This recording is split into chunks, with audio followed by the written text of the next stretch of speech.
It's the internet, you're busy, so let's do this. Welcome to the GamesBeat Decides podcast. I'm your host, Jeffrey Grubb. Oh no, I got the echo in here. It's the internet, you're busy, so let's do... What echo? Nothing, you guys can't hear it. You guys don't, Okay. You don't have to worry about it. Maybe it's just happening. Not a crazy person. It could just be happening in my head. I mean, there is no guarantee. Absolutely not. This is the podcast where we decide everything in the world of gaming so you don't have to think about it for yourself. With me is Mike Minotti. Say hi, Mike. Hey, it's me. We're also joined by Jason Wilson. Jason, tell the people hello. Howdy. I said hello. No, howdy's I'm actually... more folksy than that. He's done. Howdy's way better. Howdy's way better. You're right. In today's episode, we're going to be going over some news. We're going to talk about some of the games that we've been playing. And then we're going to talk about blockbuster failures. We talked about this a little bit last week, Mike. I thought we could maybe dive into it a little bit more this week. They just keep coming, don't they? They just keep coming. So in the second half of this episode, we're going to dive into that. First, however, I want to thank everyone for joining us. You can always get more from me, Jason, and Mike at GamesBeat.com. If you have something to share with us, you can email the podcast at games+podcast@venturebeat.com. That is the plus sign in there. We also have Twitter at GamesBeat or at GBeat Decides. If you're watching this on Facebook or YouTube, you can subscribe to the podcast on Apple Podcast, Google Play, Stitcher, and more for just the audio. And finally, if you like the show, rate us on Apple Podcast. It does help people find it. So we got a bunch of games. It is the fall. Stuff's happening. It's getting real. It feels like busy. It's the onslaught for sure. But why don't we start with Mike, who had to put all of his time into just one game this past week because he was reviewing it. So, Mike, why don't you kick us off? But he wasn't the only one. Yeah, That's right. Yeah, I spent a good chunk of time playing through Marvel vs. Capcom Infinite, which comes out tomorrow on the 19th. The embargo went up today, and that's coming out PlayStation 4, Xbox One, and PC. So what do you think? You know, I actually did enjoy it. You know, there was kind of a lot of doom and gloom around this game from a lot of fans, kind of stemming from two facts. There was almost immediately kind of a bad taste in your mouth when you look at the game because they're very aggressively targeting the Marvel Cinematic Universe and what you assume is kind of a political move to make Marvel happy. Like, they won't say that, but come on. Political or marketing? Well, no, it's not just both, but mostly not including Wolverine in your Marvel game isn't a marketing move, right? It's just like hey, we don't really want Wolverine or Deadpool in this, even though they're two of the most popular, especially Deadpool right now, right? If you can have Deadpool in your Marvel game, you do it. Yeah. So that's a little strange. So you're missing a lot of these iconic characters, And that's because other studios, the Marvel studios at Disney, are doing those movies, correct? right? Yeah. So the Marvel Cinematic Universe. I had to give Jason a bit of a primer on this. That's like the stuff like Iron Man and all the stuff that like revolves around that came up then, so where the characters are interacting with each other, and that's pretty much everything now except for Fantastic Four, the X-Men stuff. And there's this one other one they don't really own yet, but Spider-Man. But they kind of made a deal. Well, they got Spider-Man back, but I still feel like there's. And we're going to get a pretty good game, I understand. Yeah, that Spider-Man game looks like it still could be very good. Although I didn't like the E3 video, but apparently everyone that has touched it says it's very good. So right. It's being created by my old coworker from EGM and Zip Media Day. Back in the day, Brian Etahar is overseeing it, and he is good, and I have full confidence in him. Not to completely derail the episode, but how come so many former EGM guys, or Ziff Davis guys in general, run so many game companies now? Or because we hired the best people. It must be like Luke Smith is Destiny. He completely took over Bungie. Apparently, he just went there. So what company am I going to be in charge of in 5 years? Blizzard. When I become a big boy, you're going to be running Blizzard. You're the next Mike Morhaime. The Penny Co. I like that. The Penny Co. Where you're going to make games for dogs that are small and fluffy. That's where the big bucks are. Speaking my language. Yeah. And the other thing that kind of immediately turned everybody off on Marvel vs. Capcom Infinite is that it's not a very good-looking game, especially in stills. I think again because of that kind of Marvel cinematic thing they're going for, they're not using cell shading or anything like that. Now, are you saying it's not good looking because it doesn't look as good as the DC fighting game that came out, Injustice? Oh, it doesn't look nearly as good as that. Or because it's kind of abandoning some of the older Capcom art style? It's a bit of that. I mean, these games don't exist in a vacuum, right? So it definitely, you look at this, you look at Injustice 2, which is like such a hard one not to compare to because that's the DC fighting game. And this is the Marvel one. Or you compare it to even that upcoming Dragon Ball game, and you're like, look at all these, you know, there's a way to like do kind of more realistic comic book thing that looks cool. There's a way to do like this real stylistic, make it look like the source material that looks cool. And this isn't really doing either. It's just kind of like this weird, misproportioned, and I get it because they have to like make a game where Captain America and Arthur from Ghosts and Goblins are in it together. So it's a bit more challenging, I guess. But yeah, it doesn't look fantastic. It looks better in motion. Like when you're actually playing the game and the characters are moving and it's all running at 16 frames per second. Does it look? That stuff's fine. Does it look great and flashy when they start doing their big super moves and the characters are jumping in to help out? And yeah, but it doesn't necessarily look any better than anyone else that's doing that stuff, right? It's not. I think it actually looks. It's not worse. It just isn't as stunning as Dragon Ball FighterZ, and it isn't as stunning as Injustice. It's definitely not coming to this fight, you know, so to say, with the best visuals. That's not what it's doing best, and it's not even really trying to. But what does it do best? Yeah, I'm just gonna say, does it play better than Injustice? Well, I mean, gosh, all these things is so subjective, but it's definitely more my jam, this kind of a thing, than Injustice. Like it still feels like that Marvel vs. Capcom, which is always kind of like this fast-paced, super move focused, kind of combo focused game. And it still feels really good. So that was kind of like the relief is when you start playing it. Like, oh wait, no, this is actually still a lot of fun. This feels super solid. There's some new mechanics. One thing I like is that if you just keep pushing the light attack button, you could do a basic combo that will like even look a little spiffy. It'll go in the air and everything. Right. The Persona fighting game actually did something similar to that, and I liked it then. So I was kind of glad to see that back. And isn't it important that you have a fighting game like this that might be a little easier for folks like me, or say, you know, my children who really dig comic book stuff and are just getting into playing games and don't quite understand the complicated move sets yet?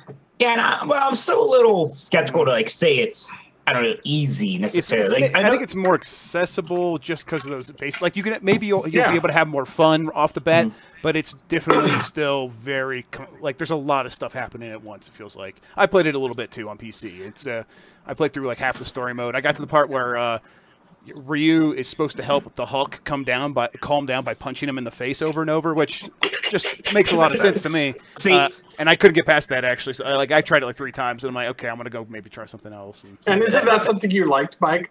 I love calling out the corniness. Right. See, I've actually been a very big fan of these kind of fighting game story modes since that Mortal Kombat reboot in 2009 kind of like really did it well. And like this obviously is not anywhere near the production value of that.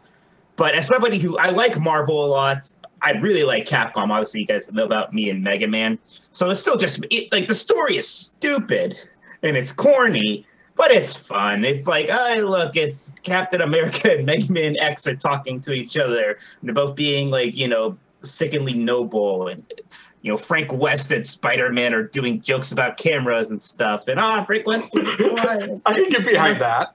Yeah, right. It's like it's that is fun. what it is for sure. Yeah, and I mean, yeah, it's not as elegant. It's not, you know, it doesn't look as good. It's not as well written. It's stupid, but I like it. Yeah, I was enjoying all that stuff. It was really weird to like every time like Arthur from Ghosts and Goblins would come on the screen, and he's like this little deformed little guy next to these giant people from the Marvel universe. It was very weird. It like not to be, you know, weird, but it was like, man, like does he have like what is his private part? No, maybe no. Right? Like, yeah, it was just like so weird to like think about like them existing in the same universe like that. It's weird because the novelty of this crossover should be old by now, but like the fact that Marvel's bigger than ever, it almost makes the novelty bigger than ever. Yeah, because there's such a like mainstream difference between Arthur and Iron Man. The gap there is huge. What do you think of the voice acting? It's hit or miss. Some people are better than others. Like I really like Arthur. Yes.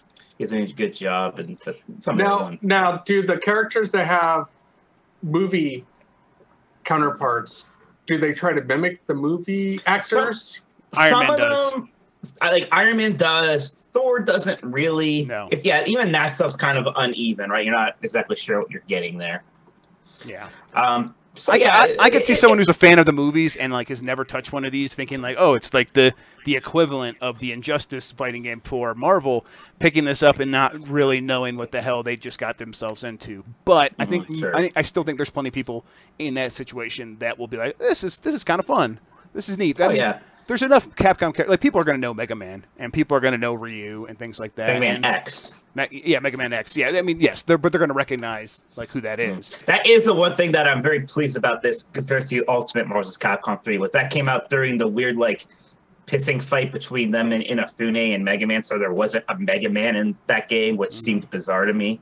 It's like making Smash Brothers without Mario, but we have a Mega Man here. And if you're not, I prefer Classic, but for X isn't a bad backup. Yeah. So yeah, it's good. The only other thing seems a little, I don't know if icky's word, it's kind of icky, is that it's launching with the smallest roster the series has seen since like the first one probably. Like these games like Marvel vs. Capcom 2 has something like 56 characters, right? And that was the charm. It's like this roster's huge.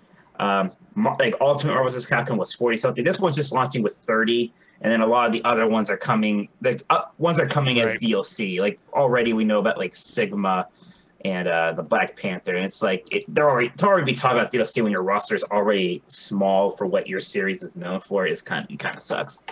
Yep, but I think they know they got to make that money somewhere else because it's like, these fighting games they do sell to a niche audience. So, and no, I get it. They're missing my two favorites.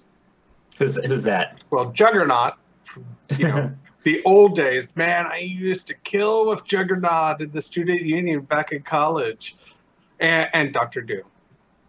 Yeah, Dr. Doom's another one of those cinematic universe casualties, right? I mean, they both are now, aren't they? Yeah.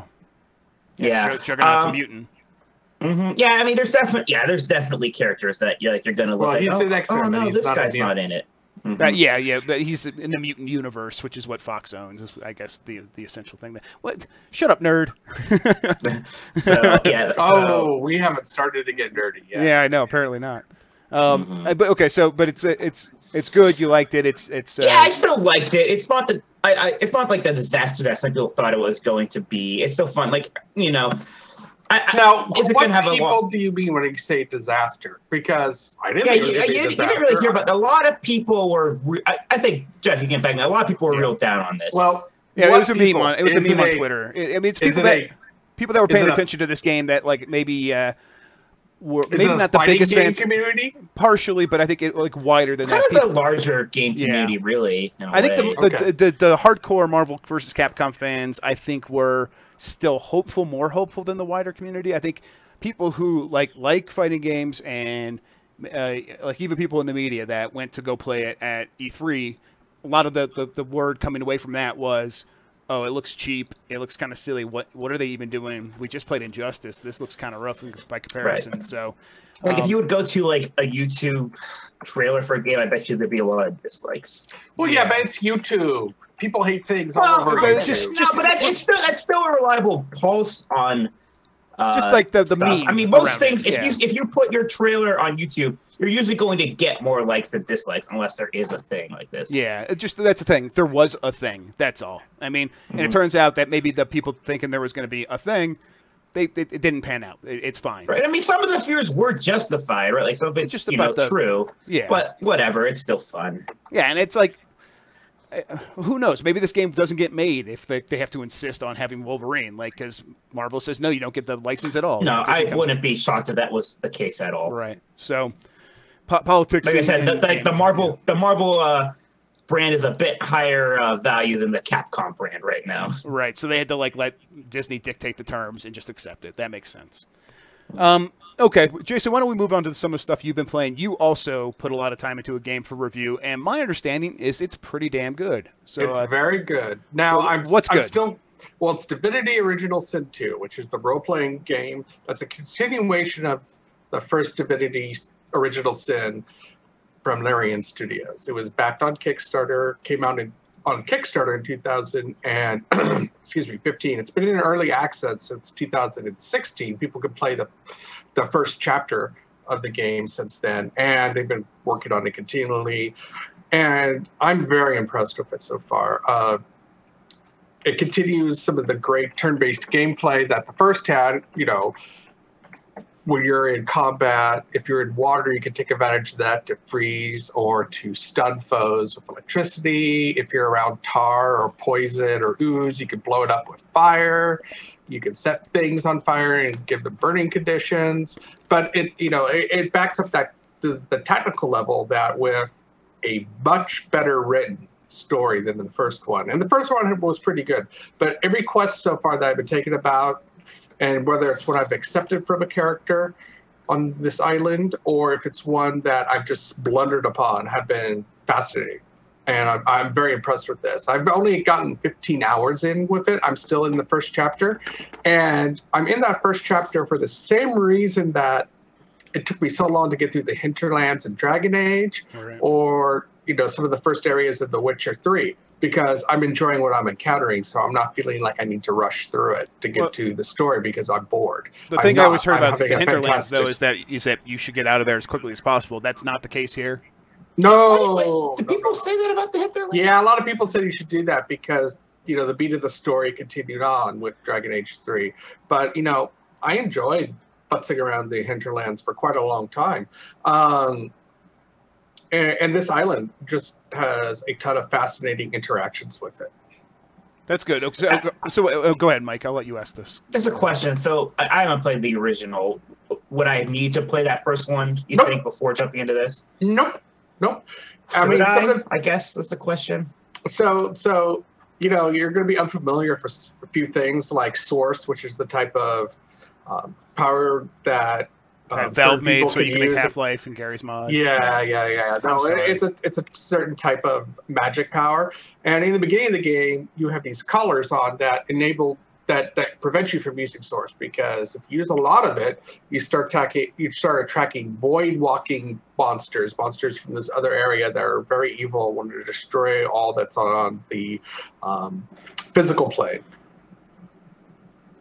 So, but other than the terminology, you're not gonna miss anything. And is the story a direct continuation of the first one? Not a direct, but it kind of goes from there. Sure.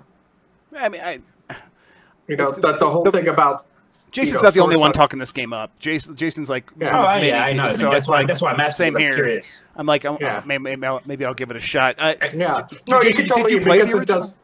Oh, yeah, I've played all the Divinity games. What's really fantastic about the writing here is it acknowledges it's not just about good quality quest lines, but the way it brings you into the game and teaches you how to play the game is fantastic. Kind of how you were talking about earlier today, Jeff, with NHL, and how the tutorials have finally gotten in place where they can teach you to play the game. Well, these will fill you in all the background, within the first hour that you need to know if you've never played a Divinity game before. That's cool. All right. Yeah, that's the kind of stuff I like to hear. Yeah. So, what else makes it so good? Because I haven't read your review, and I haven't read any of the other ones. I've just sort of seen the general positivity and the positive hype. So, what are some other things you would call out to say this is what makes this game special?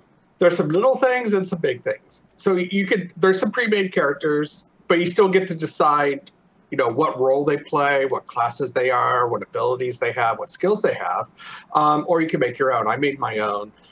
Some people are saying pick one of the pre-made characters. Others are saying make your own. It's all up to you. But I made it undead. You get to play undead for the first time. It's a new character race for this series. And one of the cool little things they do is, first of all, they heal when they're in poison, and they take damage from healing. So if you're using a poison weapon or poison spells, you can always create healing for yourself. The second thing is, because they have bony fingers, they can pick locks. Whoa, I like that a lot. That's really neat. Oh, that's such a cool little that's thing. So neat. I like that a lot. So you don't have to worry about running out of lockpicks. You can always have, and some of the characters you'll bring into your party are undead. So if you just train them a little bit in thievery, they'll be able to pick locks, and you don't have to worry so much about having lockpicks or a dedicated thief to do that. That's fantastic. Elf characters learn more about stories and quests and things by eating the flesh of dead people. Ooh. Wait, elves do? Elves? Yeah. All right, cool. Classic elf moves. Yeah, exactly. So, fucking hardcore elves. Yeah, so I'm playing an undead elf, and I just thought that it was very fitting that you play an undead who eats people and learns more about them. Are you like a skeleton elf? Mm-hmm. Okay. Yeah. It's really cool. Man, that's metal as hell. The story I posted today has my character upon my original creation. And it's a skeleton. He's in this outfit. He's got these 2 poison rods in his hands. So those things are great. The quests are utterly fantastic so far. It continues one of my favorite things from the first game, where it has a skill called Pet Pal, where you can talk to animals if you take it. And take it. Have somebody do it, because you find some interesting things from it. I've been talking to dogs and crabs, and their text and dialogue is fantastic too, because it fits the dog and what they're thinking of and what motivates the dog, but at the same time it communicates something to you. I learned something very important about a trap that I'm not going to say anything about from a rat in a room to help me get through it.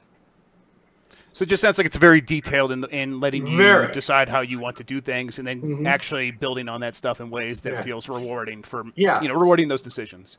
Yeah, and what I if I was going to say, what's a shortcut for it? It would be like, it's like taking the excellent writing and quest design and open world design of The Witcher 3 and putting it in a top-down turn-based RPG. All right, so it's weird because I love JRPGs, and I like a lot of like the kind of open world Western RPGs like your Witchers and things like that. But I haven't played very many computer RPGs really, like your Baldur's Gates or this. Yeah, well, Mike, we lost your video real quick. Just get it when you can. Yeah. Yeah, when I say by open world, I'm on an island, so it's not like this huge world I'm exploring. But I could go to anywhere that has accessible places on this island. Well, I think the question is, has it learned from The Witcher and things like that? Has it it feels modern while also like still living within that CRPG? Oh yeah, totally. Milieu? Totally, and you can see it from the quest writing. Good, that's okay. Because I think that's I think I'm with Mike there, where I'm like, I want to give this thing a try, but I also have bounced off of those kinds of games, and I'm wondering if like maybe the more modern design might be the thing that clicks for me. Yeah, and the modern design started with the with Original Sin, right? With the the things in your environment having effects. I mean, you can use telekinesis or a teleport on a barrel of oil and throw it at something, and then have a spellcaster or somebody with a fire bow, fire arrows for their bow, then incinerate it and blow up people around you.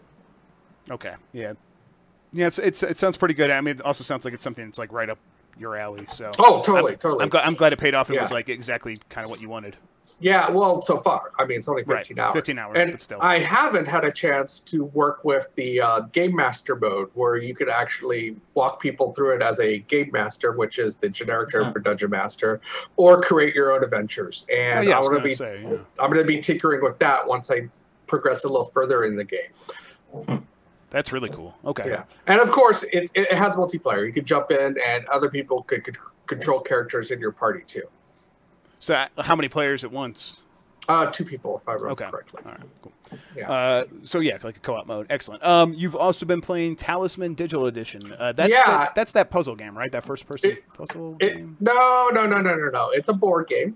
It's a digital version of a board game. It's one I've been writing about for several years now, and it just recently came out with the most complicated of all of its expansions, which is the Dragon. And it adds 3 dragons to the world, and it adds a new ending, new cards, new items, new things. It's an RPG. It would be like playing a Diablo-like on an RPG on a board game. And the tokens that you use to keep track of which dragon is the Dragon King, depending on what actions and cards appear, and the tokens for it has a mechanic where dragons can sleep and make them easier to kill, because when you kill a dragon, you boost up your 2 most important abilities you boost up an ability by 1 point automatically, which is very key. And sometimes they have cool treasure with them. So it's a lot of fun. It's a very good adaptation of a board game, continuing what has been a fantastic adaptation of my favorite board game that the folks at Nomad in England put out a few years ago. I always wonder, like, when these games go from physical to digital, like, what's the attraction there? Is it because I know people like to get together and play these board games? Is this like one of those things where the game's so good you want to be able to play it online with friends as well? That's part of the attraction, but I play it mostly single player because it's really hard to get my friends together to play because we have different working schedules. Because they all secretly hate him. Yeah, well, exactly. Yes, that too. Yeah, as you say to the man who could hire or fire it, it will here. And I could jump in with games online with other people who are playing, or I could just play against the AI, which I tend to do the most, and just play at my own pace. I can work and say, okay, well, I got to edit these next 400 words, and then I can take 3 turns. Set up goals for myself to keep plugging through the day, or I need to get through the next 20 emails, then I can go and play for a minute or two. So it's AI. It's not set up like when it's in the physical version. It's not set up as a single player game where you can like. No, you cannot play single. Okay. You can't play against the game at all. Okay, cool. Well, that's awesome. That would be a big attraction for me. I and there's been as well. There's been so much growth in the digital board game space. About 2 weeks ago, Lords of Waterdeep, which is another fantastic builder placement type board game, came out with a digital version on Steam. That's great. It was on mobile for a few years. A couple other games I really enjoy playing, like Splendor, also have digital versions, and they have AI you can play against, or you can play against people, either folks you invite or just randos online.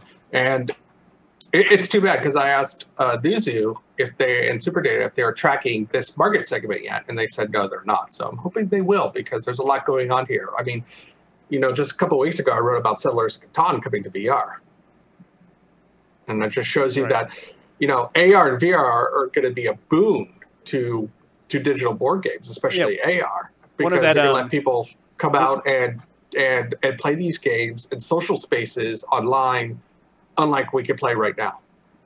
One of the best-selling VR games on Steam is always that tabletop simulator. Yeah, people could just load in a bunch of games whenever, and absolutely, for sure. Let's see. Let's move on. Okay, you guys want your Hearthstone minute? I should bring here. Hang on, I think I have music for this. You guys get 1 minute. Here it goes. Oh man. This makes me think the Hearthstone minute. Yeah. Hearthstone minute. Well, of course, Mike and I play daily. My music is loud. The music's still happening. Take it in. I feel like I'm being played off the stage at the Emmys. Oh, yeah. Exactly. Yeah, I was just trying to drown you out is all. All right, go ahead. It's Nerf Day. We got our big Nerfs today. So, Mike, have you played since the Nerfs came out today? I'm playing right now. Yeah, so here's the thing. I have yet to face a Pirate Warrior or a Druid today. I probably played about 6 or 7 matches. I faced both. The Pirate Warrior lost immediately. I think I've done okay against Druid. I'm playing my priest deck that depends on a lot of resummon cards, so I can't play Skulking Dice in it, so it does pretty poorly against J Druids. I still lose to that. But it's hard to tell third day. Yeah. But I'm glad these nerfs are here. I wish they came sooner. I'm one of the people who kind of thought that they don't need to release a nerf or announce a nerf 2 weeks before they release it.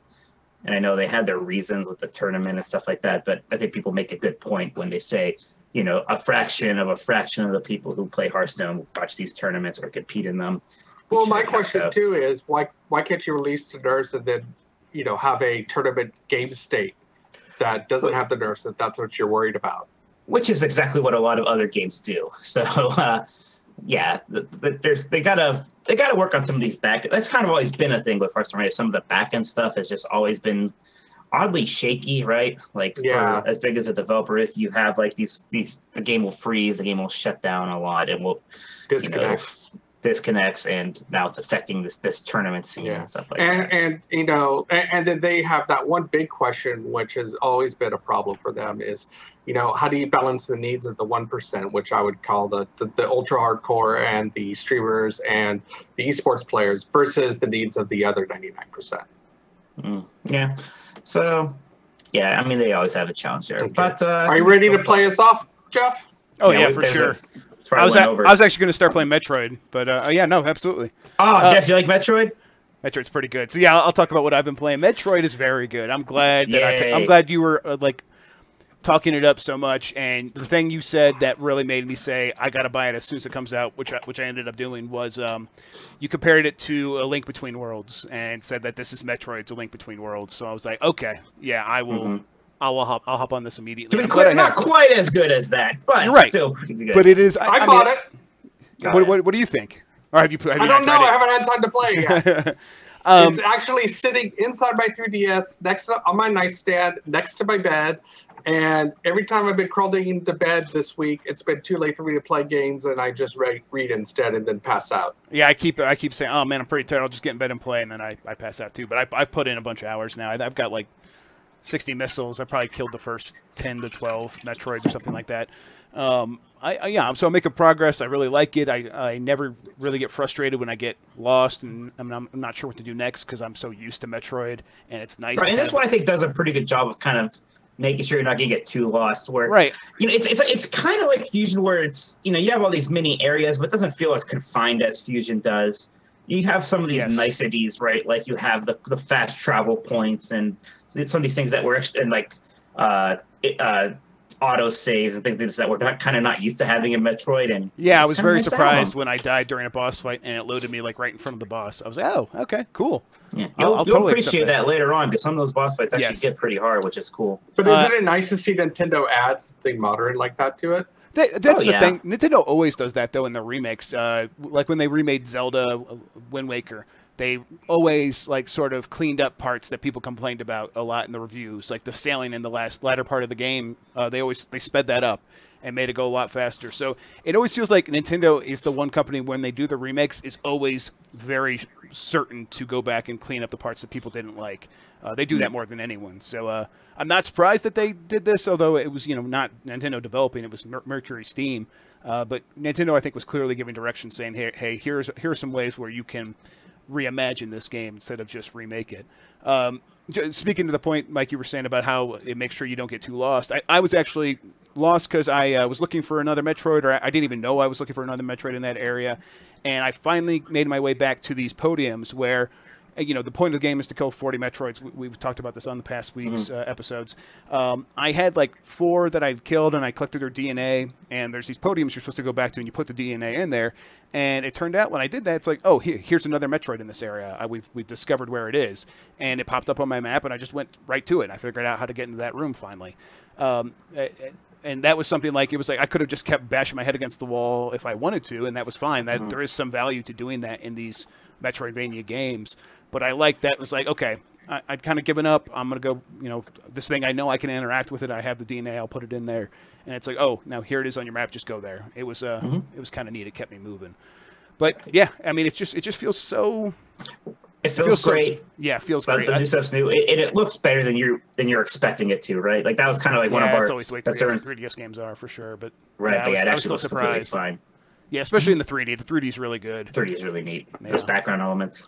Yeah, but you talk about 3DS games that look good. There's a lot of 3DS games that look good. It's not so much about the. They don't look good. They don't look good on YouTube. Is what I was. That's what I mean. We see these trailers of them. It's kind of Well, yeah, but that's an isolated situation. Yeah, it's just the way it's always the pre-release versus actually playing it, and it's like you see those videos, and you're like, oh, that kind of looks pretty rough, and when you're playing it in 3D, it like smooths out. I was actually like turning it off and on to try to figure out what it is, because if you have it in 2D, it does look rougher, and there's like the horizontal lines are very bold, and you could see the interlacing. Like very distinct, and it's kind of it's ugly. It makes her look very blocky.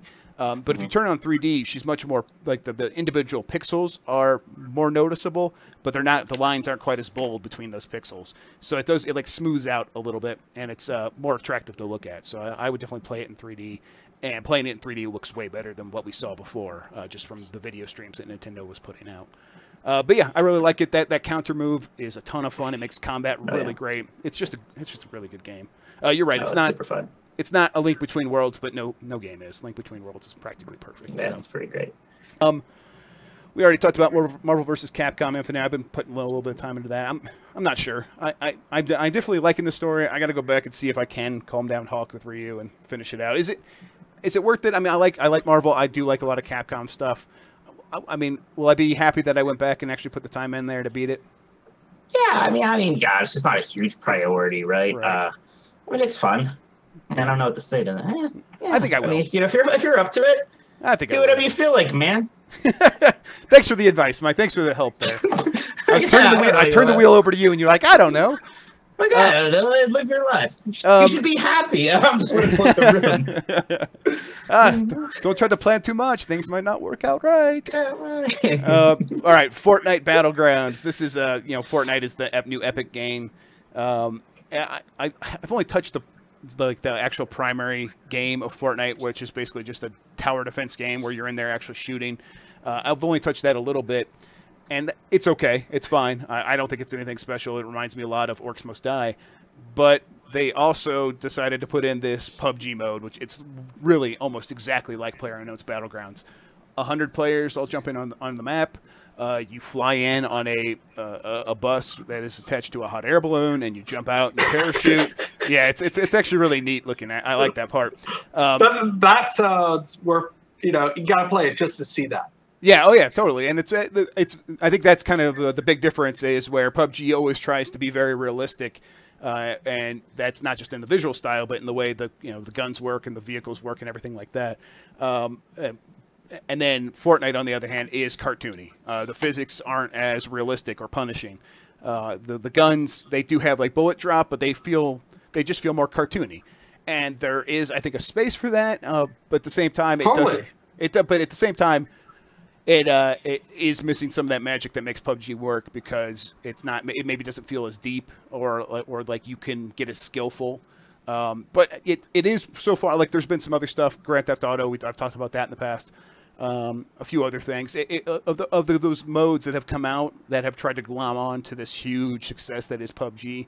It is the one that seems to work the best, and it is just because it's trying to stick so close to PUBG. My question with it is, if you're a player like me, who I did enjoy playing Battlegrounds. Didn't seem like you hated your time with it for sure. No, I didn't. But for me, I was more interested in basically just doing what kind of silly stuff I can play in it than actually competing.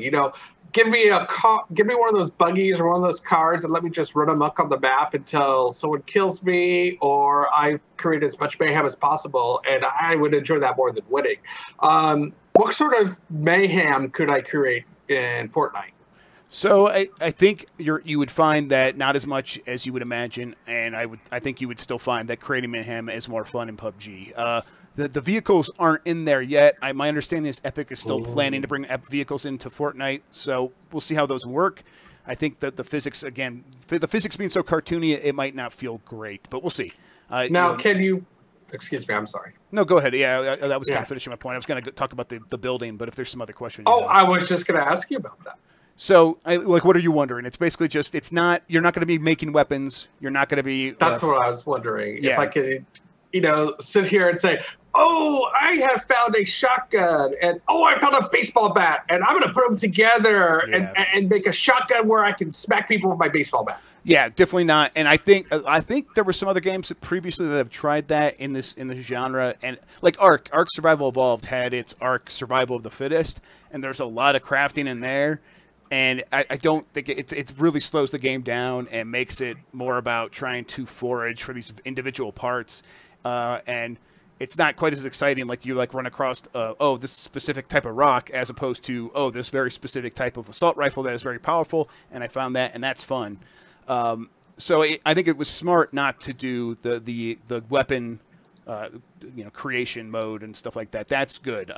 Now, is that coming, or they just decided they're not going to do it? I don't think so. I think they realized that's not the game they want to make. So instead, but you can build structures, which is a big part of the main Fortnite game. It's Minecraft with the tower defense stuff, and so that means if you get wrapped into the safe zone and it's in a big open field, which is something that happens in PUBG a lot.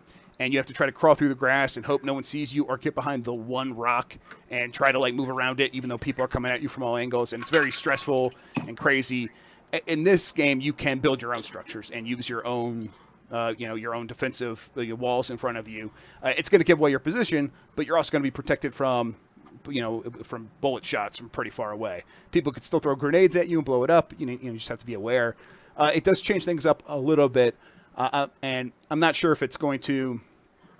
It doesn't feel like a huge departure from this genre, though. It just feels like a different flavor of the same sort of thing, if that makes sense. Have these structures resulted in people fighting the center of the map and turtling there?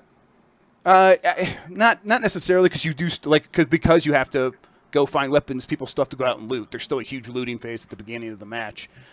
If someone does get a really good sniper rifle, though, maybe they could do that. But again, you don't want to give away your position, because the grenades, the explosive weapons in this game are a lot more powerful.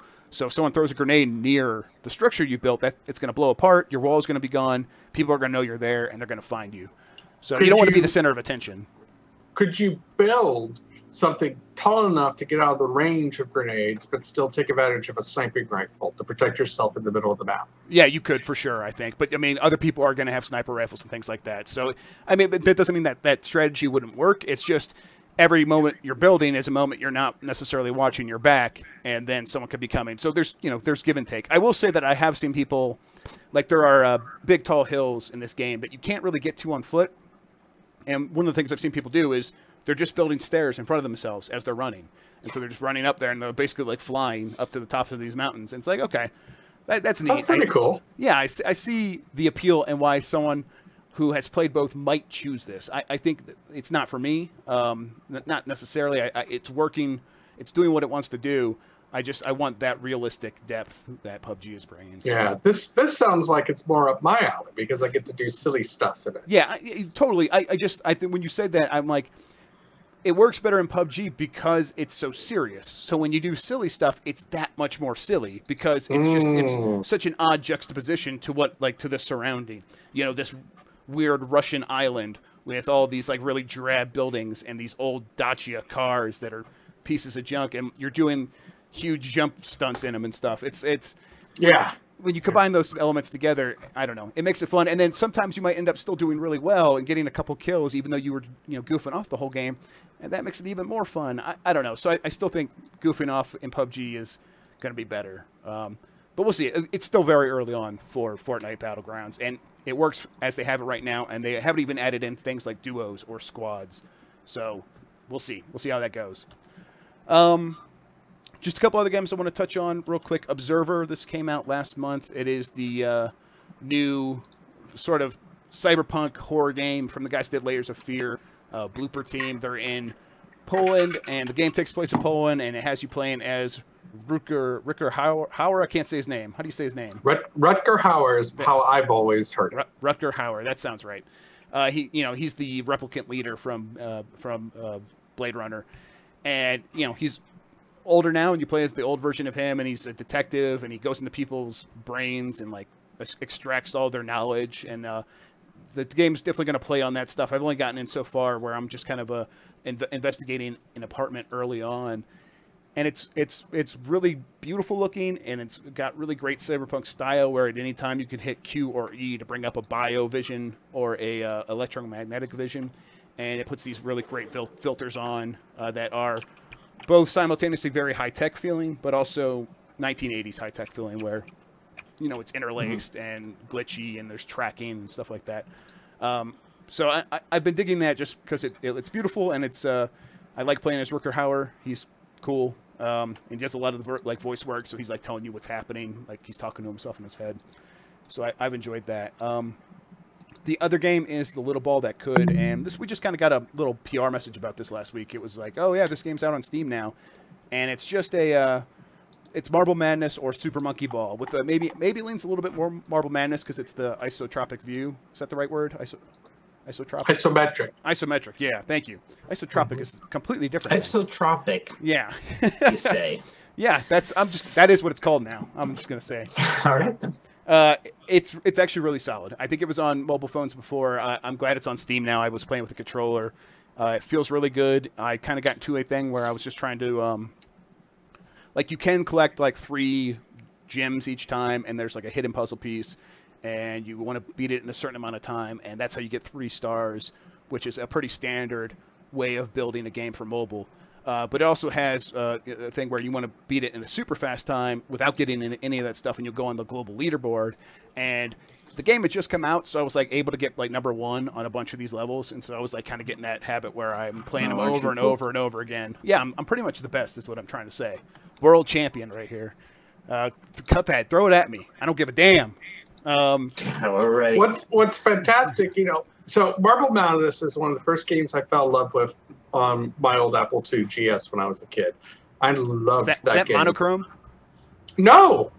This was a very cool. This was the best looking color at the time on a personal computer. So like VGA or what? Like 256 colors? Like it had 256 All right. colors. Damn right. Okay, cool. Yeah, it was the best looking version of the Bard's Tale, for example. Okay. And just moving that little marble through your maze, and the music that it had with it, it was fantastic. And I was so happy to see that somebody's trying to do these kind of things. And I always enjoyed the Super Monkey Ball games. Me too. And, oh gosh, I'm ready for one of those again. Sega's made one since 2012. Those are fun. And to see it come back, but in an indie form like this, just made my heart smile when I saw the release and then sent it to you. Yeah, so I was happy to kind of check it out, and yeah, I really like it. I think it's gonna be the kind of game where I play between matches of other stuff, because I can knock out a few stages here and there, and I'll probably get through that whole thing.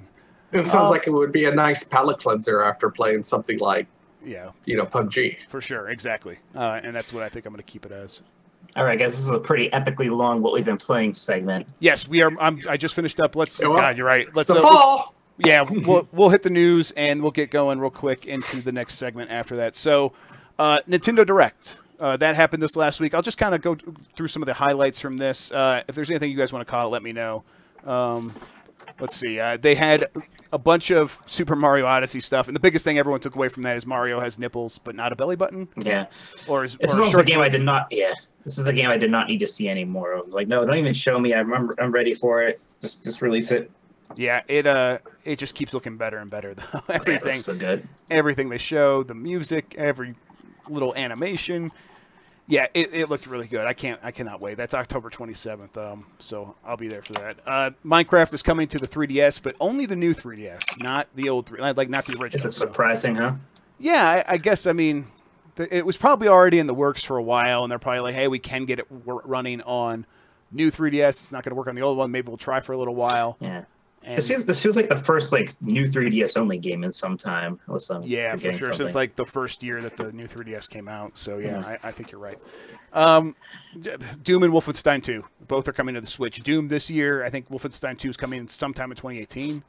It's kind of a bummer that I bet Bethesda's pretty bummed that they can't get Wolfenstein 2 out on October 27th, because that people are going to go into the store. They're going to get their Super Mario Odyssey bundle.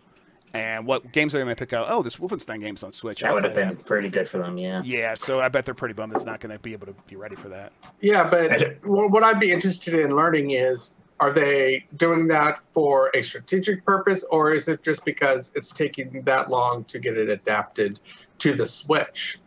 I bet Doom is pretty easy to do because it's been out for so long. They don't have to do a ton of work. They've already ported it a bunch of times. It's and they're very familiar with that engine. And Wolfenstein 2 isn't done yet, so I bet it's just because they can't. It's not going to be ready. And they probably didn't realize they wanted to do a Switch version until relatively recently. So right, I'm sure they weren't working on this. Or they've known about this for a while and they wanted to nail Doom first. Yeah, that's true, but that's possible. Doom is coming out December 13th, according to some rumors right now. There's some dates online that claim that. I feel like if they were trying to get Doom out first, they would have it before Thanksgiving. Right now, as it is right now, they're like, oh, let's just see if we could sneak it in before Christmas and then do Wolfenstein 2 as soon after that as possible. Yeah. Regardless, this was a fantastic surprise. I love seeing this happen. Agreed. Xenoblade Chronicles 2, a really long sort of thing that kind of confused the hell out of me. Mike, we lost your video. They're going really in depth on exactly how its mechanics work, which is a surprising thing to do in this presentation specifically. For sure. But it looks cool to me. I agree. I kind of and I like that. I played about half of the first one. I enjoyed it, but just kind of got distracted at some point. I'm kind of glad that this looks like. It's kind of in that same place, but it's not like the same characters, at least what I can tell, or the same story. So you could probably just jump into this one. It's nice. I really enjoyed the first 20 hours I spent with Xenoblade, the first one, and I just never was able to finish it. I just never was able to get around to spending more time with it. And I'm wondering if, since this time it's going to be on the Switch and I can play it just about anywhere, if that will help me.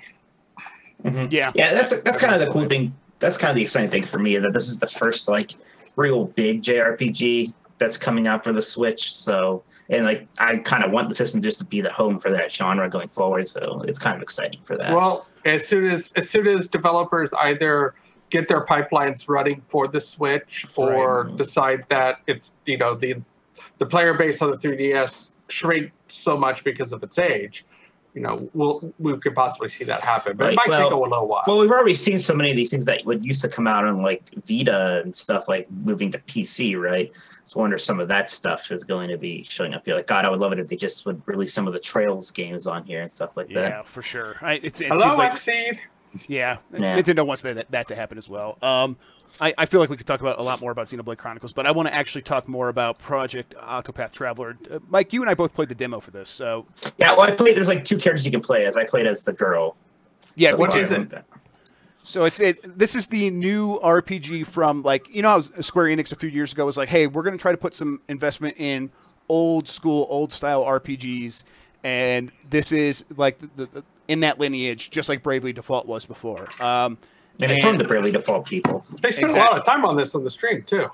Yeah, I think they realized that it's a stunner in terms of the way, at least the way it presents itself on a stream. It's they call it HD 2D, and it's kind of 2.5D, where it's these old Super Nintendo NES looking characters, sprites, in a 3D world that has kind of been drawn out into the 3D plane. And it looks great. I played it, and it seems like it could be very good. It was very... Mike said this actually on Twitter. It was very dark. It was surprisingly dark. You're playing as a gangster / whore, and the one character. Right. Now, does that mean dark, or does that mean adult? No, that is adult. But then she gets punched in the mouth by her owner practically multiple times, and that's dark. She gets punched by her pimp. Yes, multiple times. Yeah. That's different. That's different for this. And I don't know. It's we're getting a very small snippet. I did think it was I thought it was maybe shocking and maybe crossing a line, but I was trying to examine that and wonder why I felt that way. And I was thinking I think it's just because it looks like a Super Nintendo game, and I'm thinking it through that prism. Where if I was playing this on the Super Nintendo as a kid, this wouldn't be appropriate for me. This is not. I shouldn't be playing this. My mom's going to come take this away from me. But I'm 34 now, and I could be playing this game, and it's cool that they're making this, right? Maybe. Yeah, I don't know if I thought it was crossing a line, but it definitely is you're expecting kind of a Final Fantasy VI tone, and it's more of a Dragon Age tone, I guess. Yes, right. You wouldn't think of Dragon Age as being specifically super dark, but when get with the times, it's Game of Thrones. Jesus, watch my bad. Watch a good show for once in a while. You're looking for The Witcher here. Yeah, Witcher gets even real darker, maybe. I think it's Game of Thrones that they're trying to be like. That's the most popular thing in this genre right now. So it definitely felt like that. It was weird. It was my initial reaction, and I don't actually think that's accurate the way I felt. I think this game should exist the way it is. They're not doing anything that's. The only thing that I would say was probably bad is just all of the supporting cast, voice acting and writing. I think the main characters were pretty okay. But anyone else was kind of very bland or very rote, or it's pretty JRPG. So exactly. To me that was right. So I just felt like they were trying to be more adult, and yet they're still existing in this genre that could be very immature. That was the only thing. What I really liked though was the battle system. It's kind of similar to Bravely Default, and you kind of have this currency that you can use to have more turns when you want to. With Bravely Default, it's a bit more if you use extra turns, you're going to lose them later. And this one, it's you just kind of get a point after each turn. You can use that for extra turns. So no more of the if you buy me a hamburger today, I'll pay you 2 on Tuesday type of thing. Yeah, but it's combat basically goes down to you exploiting weaknesses. Elemental or melee. Each enemy has a shield, so you want to get rid of the shield, and then when they're in their weakened state for a bit, and that only lasts 1 turn, that's when you want to spend as many turns as you can to kind of wail on them.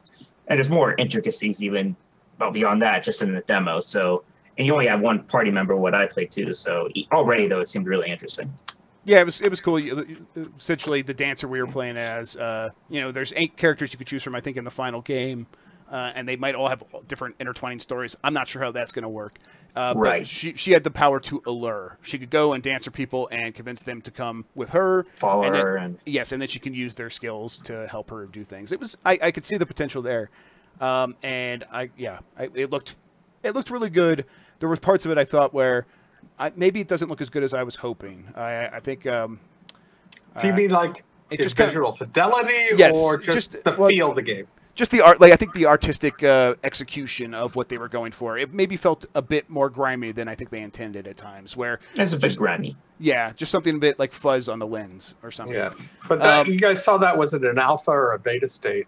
Yeah, but it's a demo. I doesn't even have a name yet, Jeff. I know, but it's a demo. But I understand they're taking feedback from this demo and they're going to try to make it better based on that. So it's really. It's weird. It's the time where it's actually a beta and they're calling it a demo instead of the reverse, which is what always happens. Okay, we can move on. My page actually isn't loading very well, but so I guess I could just try to go do a couple from memory. Mario Party, the top 100 for the 3DS, Kirby Battle Royale. These are games that they're just bunch of just random whatever's for the 3DS. Exactly. What were some of the big other things for the Switch? I'm trying to find. Do you guys remember anything? Well, the other highlight games were. They spent a lot of time on Ultra Sun, Ultra Moon, which I'm kind of checked out on. Like, right. That's another. Yeah, well, you had Fire Emblem Warriors. Yeah, and that's coming out this year. It's a Muso game. It'll be what it is, and I think it'll do as well as Zelda. Maybe not quite as well. Maybe better just because it's on the Switch.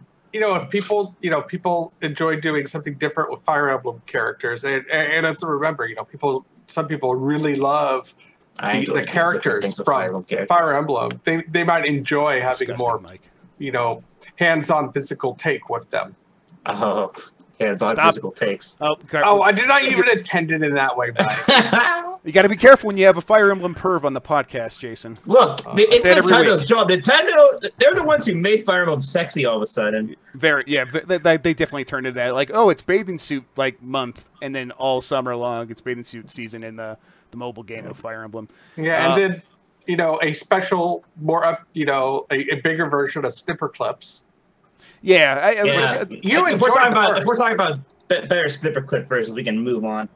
Yeah, I think so. I agree. I can't. It was an okay direct. It wasn't a big surprise like I was hoping for. I thought that they maybe. I guess there's still one coming.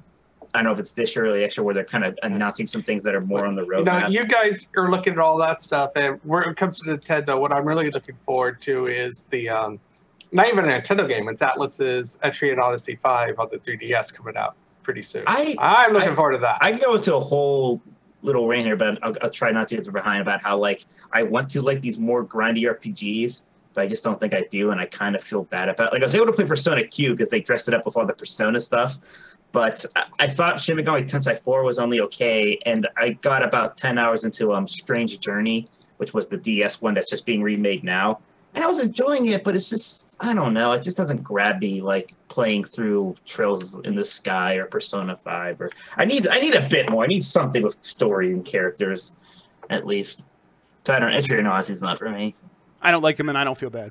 All right, Switch outsells PS4 and Xbox One. Madden 18 and GTA 5 are the top software, top for the software chart.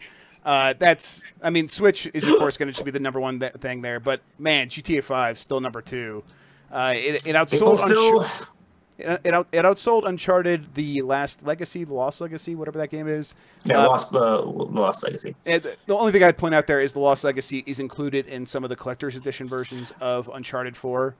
So I think Lost Legacy did pretty well for being a kind of sequel, kind of DLC thing. Right. I just some people already owned it. Yeah, exactly. Some people already owned it. I just typically a new Uncharted, which is how Sony was trying to position this, would be number 1. I think it might have done better than what this chart is indicating. Is all I'm saying, because people already bought it when they bought Uncharted 4. Sure. I just think it's Madden #1, of course. Switch is going to continue to be the #1 probably for the rest of the year. Yeah, Madden's always going to be a contender for top sales in August. Yeah. But what fascinates me about Grand Theft Auto is, the beast that's become Grand Theft Auto Online. Yeah. And all this continued work they've done with it. And if you think about it, most of us who've played Grand Theft Auto Online in the press only played it for about a year, that first release time. Now I know you've dabbled every now and then with other parts of it, Jeff, and great, thank you for doing that. Yeah, nothing much though, yeah.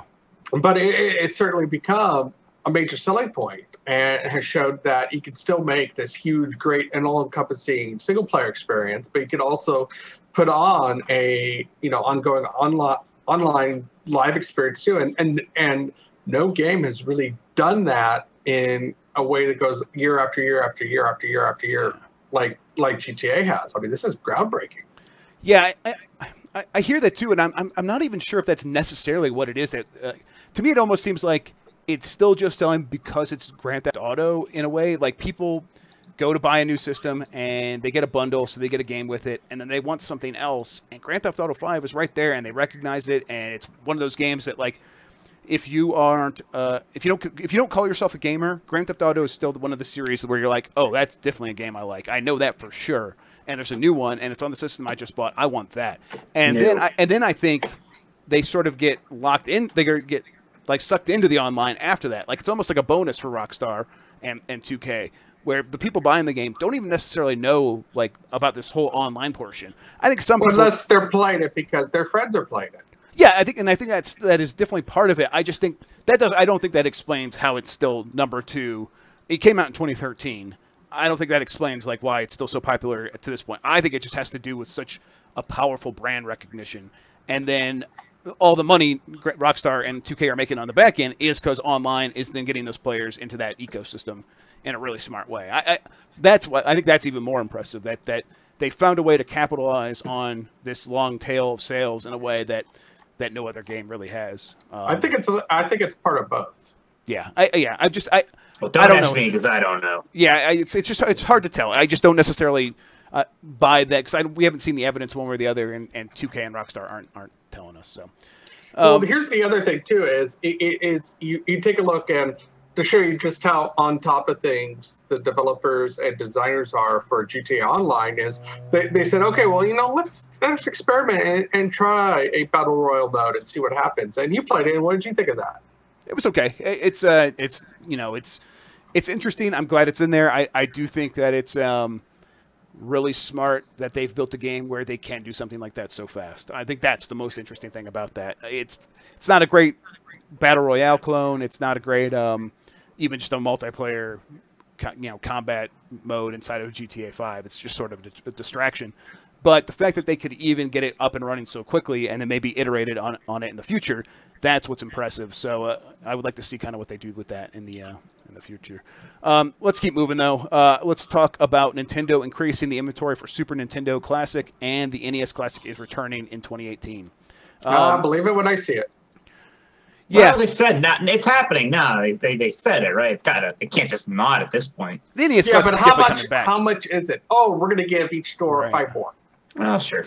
Yeah, I would like to have. I don't know. It just seems like Reggie came out and said, "Don't spend more than retail price for Super Nintendo Classic," and I think that is the one thing that people are finally starting to be like, okay, maybe they're serious. Everything they've said before this, no one's really bought into. Everyone's been uncertain about, like Nintendo just said they're going to make more. What does that even mean? No one's really felt good about any of that.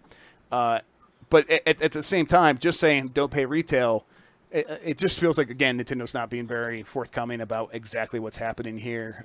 If they're going to bring it back in 2018, why not just say, actually, it'll be on sale in perpetuity until everyone who wants one has one. But, that's just not the way Nintendo wants to operate. Perpetuity. Yeah. NES Golf. $5 word. Yeah, I got $10, so I'll come up with a better one here in a second, I'm sure. NES Golf has been found inside the Nintendo Switch's firmware. This is just the original Golf for the NES. It's a pretty basic game. It doesn't have a lot of huge fans. I like it, but it was never like one of my top favorite Nintendo games. Oh, but it was a fun. Yeah, it's a solid golf game from back then. Absolutely, it's definitely solid. But the point is, it's just hiding inside the Switch's software. It's in there right now, and the people are starting to figure out how to unlock it. They don't know the exact process. It also has motion controls. I just think that this might be indicative of like how Nintendo was thinking about bringing back its games in a world where anyone can play any of its games at any time with an emulator and ROMs on the PC or their smartphones or anything else. So we'll see. I wish that, or I at least hope that this coming out and people starting to dive in and understand what this is going to force Nintendo to come out and tell us what the hell is going on with its old games or virtual console or whatever. Well, you know, it's not going to force Nintendo to do anything. They'll just launch it. They'll, you know, they might offer a comment about how, you know, we have plans we're not going to talk about, and then they'll move on. Yep, I think you're right.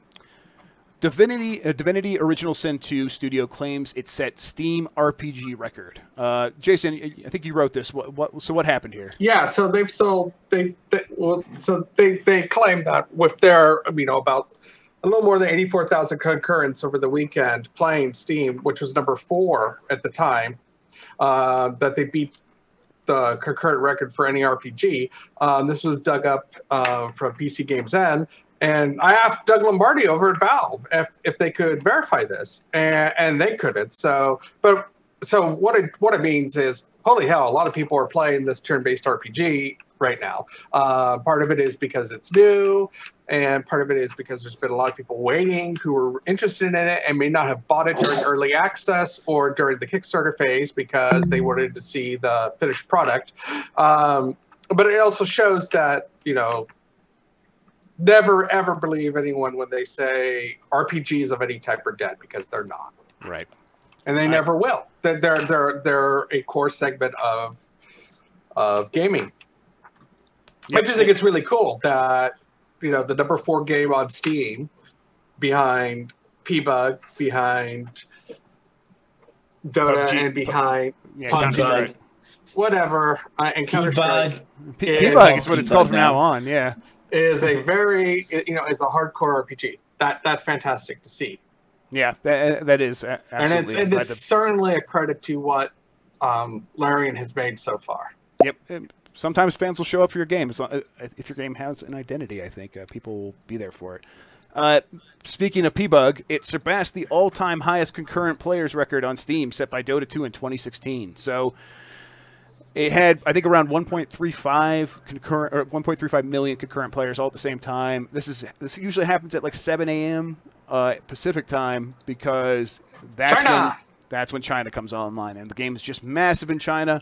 It's massive on Steam in China, which is kind of, I think, a very strange thing in a world with Wii Game, with Tencent's Steam equivalent, and it's not on there. It's on Steam, and that's where people are showing up for it. So yeah, I don't know.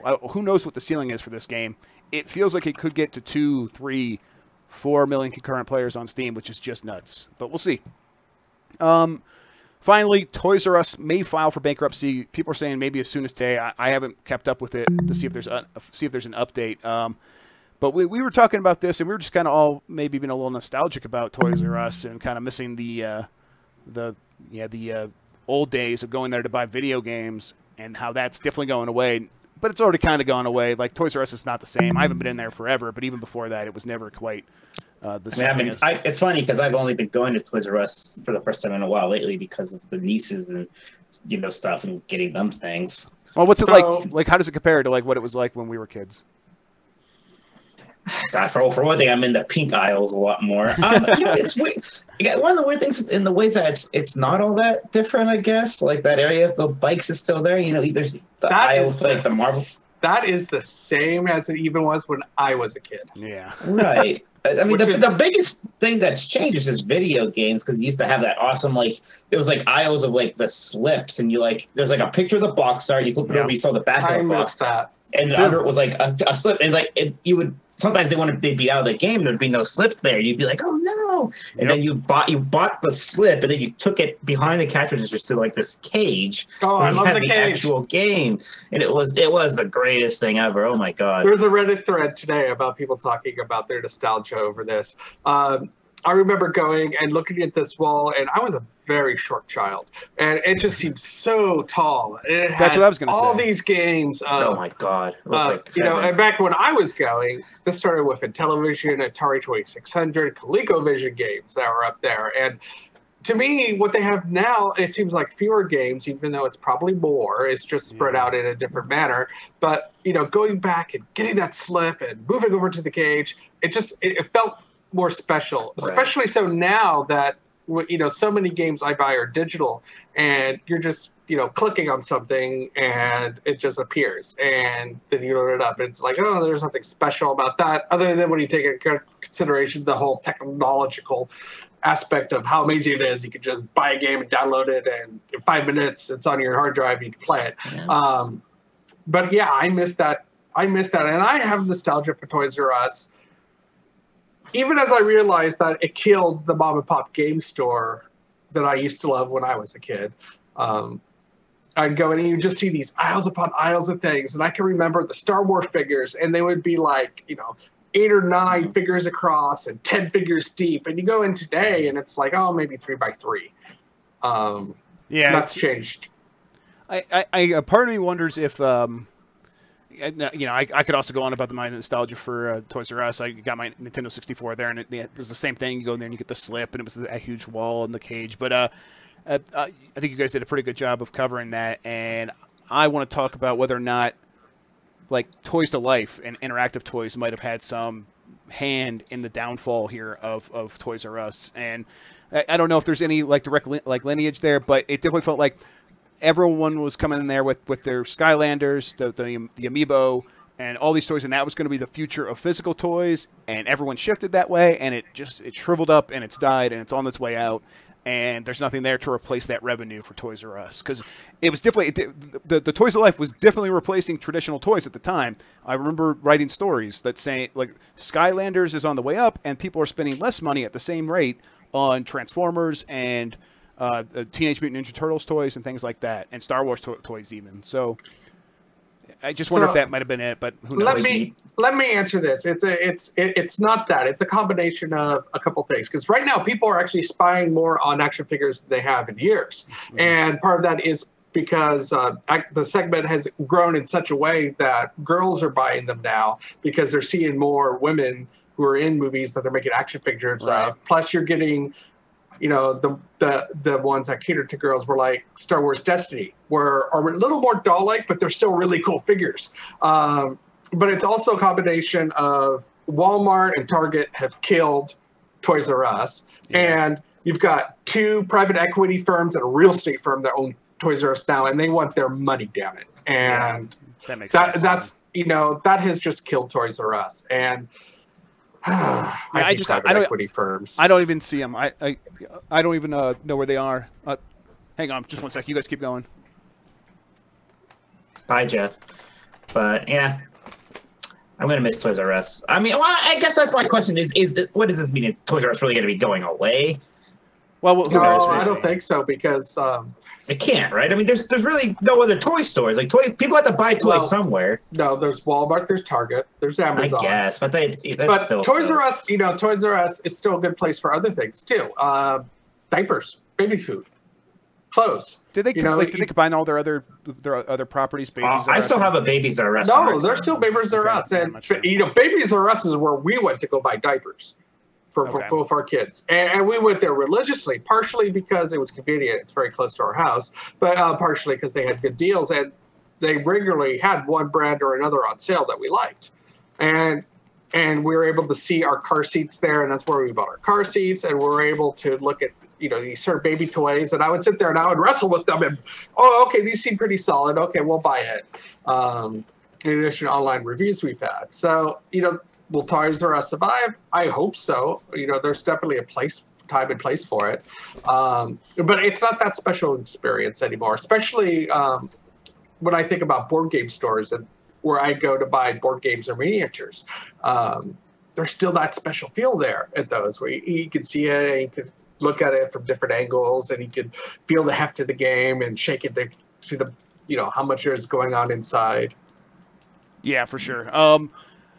Yeah, I hope it sticks around. I don't even know where Toys R Us is, so who knows? Maybe it'll come back to come roaring back to life in a new way with new leadership, but we'll see. Okay, I think what we're gonna do is we're gonna go to a break. We're gonna come back and we're gonna talk real quick about our topic. We've already been going for a long time, so we'll make it real quick. Yeah. So let's go to the break, and I'll be right back. Whether developing, playing, or simply hosting games on a server, Intel makes it happen. And Intel wants to make sure the biggest innovations in gaming continue to happen on the PC by giving developers a hand with the Intel Game Dev program.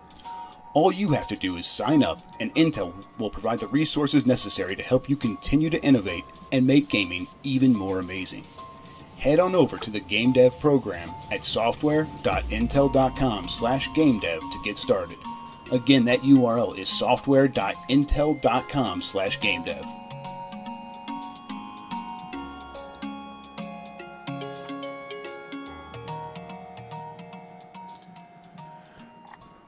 Okay, so we're back, and the big topic here is it feels like we are seeing more gigantic failures coming from bigger and bigger names. I just wrote down 3 here. There might be others. Battleborn, Agents of Mayhem, Lawbreakers. Battleborn is from Gearbox. They most recently, before that, they were making those Diablo shooters. What are they called? Borderlands. Borderlands. That's right. Exactly. Agents of Mayhem is from the teams that were doing the team that did Saints Row, which was building in popularity, and this game did not do well. And then Lawbreakers is Cliffy B's new game, and it has less than 250 players at certain points during the week. So, yeah, that's right. I want to get you guys started here just real quick, and then I got to run and do something, and I'll be right back. But my question here to kind of get us started is, does it feel like these games don't have an identity, and that's why they failed? I think like when something like Overwatch comes out, it established a really strong voice early on, and people locked onto that, and that is kind of what sold it before they realized it's also a really awesome game. Is there something there, or is there something else?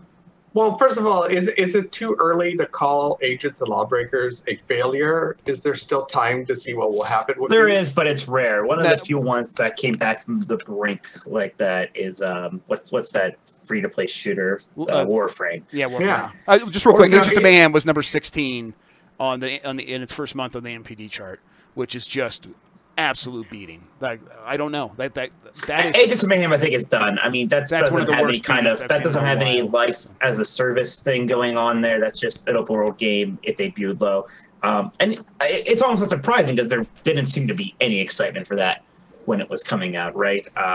People kind of looked at it as a sort of kind of Crackdown, kind of Saints Row, kind of looked ugly, right? It did, and it had some things going on, like you would switch characters instantly, I guess, but it just never seemed all that exciting. It really got lost there. That performance isn't too surprising, but yeah, I think there is something. Like, I think all of these games are kind of similar in that they have like this identity problem of just what are they trying to go? I mean, Battleborn a little bit less so, because at least they had like the Gearbox thing with the cell shading and whatnot. But even then, at that time, it was just competing directly with Overwatch, at least aesthetically, which looks so much more interesting. Even it's funny how Overwatch is like a thing you could put up against both of these things as like the comparison, and they're not exactly like that. But you look at Overwatch, and it's just such this interesting, vibrant thing where even people who aren't playing it are kind of at least aware of like, oh yeah, this looks cool, and it looks different, it's interesting. Nobody was saying, oh wow, Lawbreakers, looks like what if there's an Unreal 5, it would probably look something like that. It's just boring. But with Lawbreakers, you remember when it was announced at E3 2 years ago? We were taken with it. We thought it looked great and was very interesting, and added something. Taken with it? And added something to Dean and I both saw some serious potential. I think Jeff did, but I'll have to look back. He's not here to. No, I'm back. I would say that it registered with me a little bit, but it was not. It was more like I'll have to see more. I guess, and Overwatch was maybe the same way for me at the beginning, just because I wasn't a huge like Blizzard head like so many other people. But as I did see more with Overwatch, it was like, okay, more and more interesting. It built up, and I think the difference there, I think, is one game put a lot on its creator, Cliffy B, and it was selling Cliffy B. And the other game was trying to build this very vibrant world like Mike was just describing. Yeah. And one of those we really things seem works. to be gone from the days of the superstar developer, huh? Yeah, if we ever had that in the first place, I don't know. It just seems like maybe the games. I think we were always told we had it. Yeah, maybe the games were always the thing that were just selling. The games had, had the character themselves, and the developer, the superstar developer, was a good thing on top of that. Well, on top of it too, Nexon is still learning how to market a game to a Western audience. For sure. This is a developer from who knows how to hit the markets in Japan and Korea, but it's still, not a developer, a publisher, but it's still trying to figure out how do we approach Americas? How do we approach Europe? You're right about that, but it just feels like this kind of game coming out maybe 10 years ago, there's no way it would have crashed this hard. It wouldn't have flopped this hard. It would have found at least it would have found like a medium-sized audience for a few months, and then they would have moved on to something else. It crashed immediately. Same with Agents of Mayhem. Agents of Mayhem seems like a game that if it came out in the Xbox or GameCube era, or even the Xbox 360 era, it probably would have done just okay. It would have done okay. In this case, it was an absolute flop.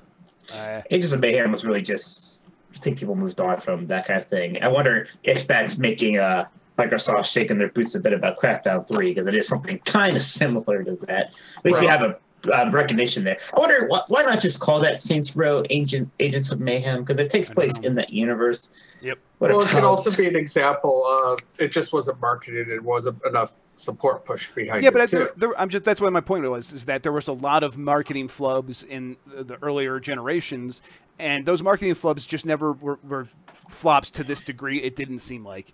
It seemed like those marketing, they also didn't face as many games as people face today, and on as many platforms. Yeah, I think that's a big part of it for sure. So this brings me back around to like my original thinking of games with an identity. It seems like some of the publishers and developers are realizing this. I was talking to someone, I can't remember who brought it up at E3, and they were saying that they just saw the new Need for Speed game, and they want to build an identity for that series where people who go to buy Need for Speed games say, oh yeah, I play a Need for Speed game every year, just like I play a Call of Duty game every year or whatever. And they want to have it in that same conversation. And I don't know how that works, how that happens. How do you decide? Just for Need for Speed, which is a series which has just been all over the place forever. Right, and I think that what they're saying there is we don't want to be all over the place anymore. I just don't know, like, what is the magic trick to make it be in this very specific place that it suddenly has its own voice? I don't know how you do that. Maybe there's some game developers I think that talent. I think it's talent, right? I think you have to have really talented art people and people in charge of these things. And somebody with a vision. Yeah, but I know people are saying that Lawbreakers, feels bland, but when you combine some of the electric effects and the way it cheats the up-down side of a shooter like that, that's not something that the others are doing. And and that shows there is some vision there. So I think it's more than that, but I think it really does come down to how do you get people's attention, and who does that come down to? Does it come down to the game designers in the studio, or does that come to the publisher? I'll fight back on this a little bit, at least for Lawbreakers, because I think Lawbreakers was actually marketed a lot. I just don't think people liked what they saw. I think that they tried to push it as this like arena shooter, like their marketing was very aggressive. Like this is like the big boy shooter, right? Almost kind of like that Daikatana second down level of marketing, maybe a little too aggressive. Was it on TV? It was definitely on. I don't watch TV. It was definitely on YouTube, which is probably more important at this point, right? Is it for a breakout hit? Well, I mean, that's where PUBG didn't have the commercials. Blizzard is advertising Overwatch on TV. Yeah, that's Blizzard. Blizzard, of course, they have to. Activision's going to make them. They're going to give them that budget, so you have to do that. I don't necessarily know that is what made the difference. The people that are buying these games are not going to have cable. They're not watching a lot of TV. I don't think that's the big difference. No, but they might be watching it on other forums Electric Mediums. I think like Lawbreakers had like YouTube. Lawbreakers had like the shows are on YouTube and on Twitch. I'm pretty sure Lawbreakers had a trailer before movies, and I think Lawbreakers had. I know for a fact that they paid to promote like Cliffy B's like, oh, this is the trailer I'm most proud of that we've ever made for a game, and I saw that on Twitter for weeks at a time. I saw it on Twitter for weeks. Yeah, and it's like, okay, cool. I'm happy. Like this, it seems like you guys are really pushing this game. I think that's one of the reasons why I'm so flabbergasted now, because it did feel like they were at least attempting some sort of marketing. Clearly, I think it wasn't the right. They missed something there. The game still should have performed better than it did, even if it is bland. I don't know. I'm kind of between you two. When I say it's bland, it doesn't necessarily mean it's bad. Right. Capcom Infinite's kind of bland. Pretty bland, really. Relative to the marketplace, like where you have things like PUBG. Yeah, and when I say I'm talking more aesthetically than anything else, I'm talking about blandness. Yeah, when comparing to Overwatch, it's kind of hard not to be.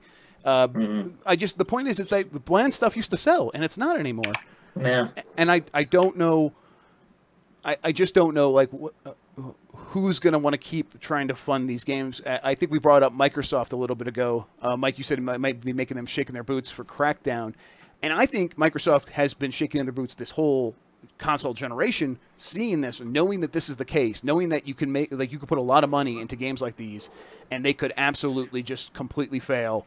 And that's why they are backing off on first-party development, which is a topic we talked about a few weeks ago. I think this might be the answer right here, is that games like these can come out and just completely shit the bed. Yeah, okay. I think we could probably wrap it up. I'm hungry. Jerks have kept me here too long. Yeah, well, we were actually just trying to starve you out and just see if we could. Yeah, well, shouldn't you be getting ready to go to bed soon? It's like 20. What do you think I am? 920, the sex number. That's not right. What? No, that's the marijuana number. Never mind. What are you talking about? What do you do? Who are you? I get them mixed up. How long do we really know Jeff Grubb? I think it's time for Jeff to wrap it up. No, we're gonna keep going. Now that you guys told me I have to wrap it up, I'm gonna keep you both here. You're both my prisoner now. This is good power. I like it. I like it a lot. All right. You're losing the plot, Jeff. Wrap it up. All right. Goodbye. If I embarrass him, he'll do it. If I make him feel insecure, yeah, he'll do it for sure. I'm getting chills from my my shame right now. All right, Mike, why don't you tell everybody where they can find you on the internet? Well, I'm always writing at GamesBeat on Twitter. I'm at Twitter as Tolkoto, T-O-K-O-T-O. I'm also on the Exploding Barrel podcast every week with my brother. We're talking about all sorts of nerdy things, but mostly video games, and that's at ebpodcast.com. And Jason? Well, you'll find me on Twitter at Jason_Wilson, and you'll find me running the ship here at GamesBeat. And I am on Twitter at Jeff Grubb. I am on YouTube at /JeffreyGrubb. And yeah, I'm on GamesBeat as well. We're posting there every day, and be sure to check it out, read our stuff. And again, let us know if you have any questions or you want to ask us anything specific at GamesBeat, at GB Decides, and Games Plus Podcast at VentureBeat.com. And we're going to be back next week, and we'll see you guys then. Say goodbye, everybody. Goodbye, everybody. Bye, everybody. We're so clever. We're funny. It's funny. It's a joke. You like it, a little cheeky. Cheap.